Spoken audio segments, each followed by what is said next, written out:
We live in an amazing universe.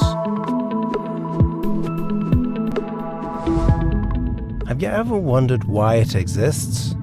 Why does anything at all exist? Gottfried Leibniz wrote, "The first question which should rightly be asked is, why is there something rather than nothing?" He came to the conclusion that the explanation is found in God. But is this reasonable? Everything that exists has an explanation of its existence.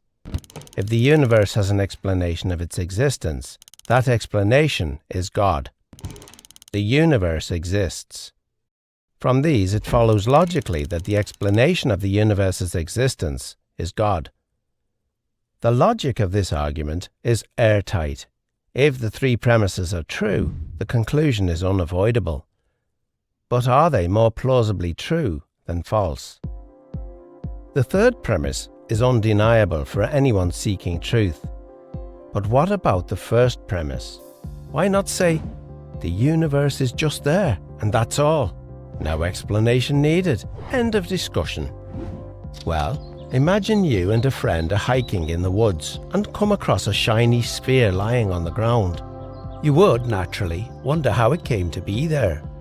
And you'd think it odd if your friend said, "There's no reason or explanation for it. Stop wondering. It just is." And if the ball were larger, it would still require an explanation. In fact, if the ball were the size of the universe, the change in its size wouldn't remove the need for an explanation. Indeed, curiosity about the existence of the universe seems scientific and intuitive. Someone might say, if everything that exists needs an explanation, what about God? Doesn't he need an explanation? And if God doesn't need an explanation, then why does the universe need an explanation? To address this, Leibniz makes a key distinction between things that exist necessarily and things that exist contingently. Things that exist necessarily exist by necessity of their own nature. It's impossible for them not to exist. Many mathematicians think that abstract objects like numbers and sets exist like this. They're not caused to exist by something else, they just exist by necessity of their own nature. Things that exist contingently are caused to exist by something else. Most of the things we're familiar with exist contingently. They don't have to exist. They only exist because something else caused them to exist. If your parents had never met, you wouldn't exist. There's no reason to think the world around us had to exist. If the universe had developed differently, there might have been no stars or planets. It's logically possible that the whole universe might not have existed. It doesn't exist necessarily, it exists contingently. If the universe might not have existed, why does it exist?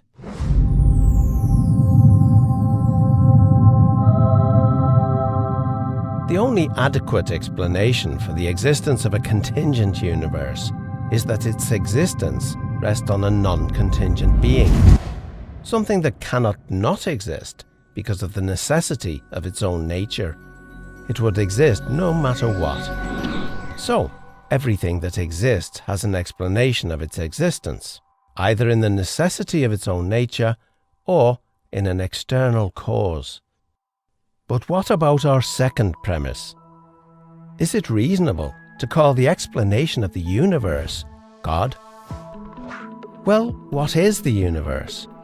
It's all of space-time reality, including all matter and energy. It follows that if the universe has a cause of its existence, that cause cannot be part of the universe. It must be non-physical and immaterial, beyond space and time. The list of entities that could possibly fit this description is fairly short, and abstract objects cannot cause anything. Leibniz's contingency argument shows that the explanation for the existence of the universe can be found only in the existence of God. Or, if you prefer not to use the term God, You may simply call him the extremely powerful, uncaused, necessarily existing, non-contingent, non-physical, immaterial, eternal being who created the entire universe and everything in it.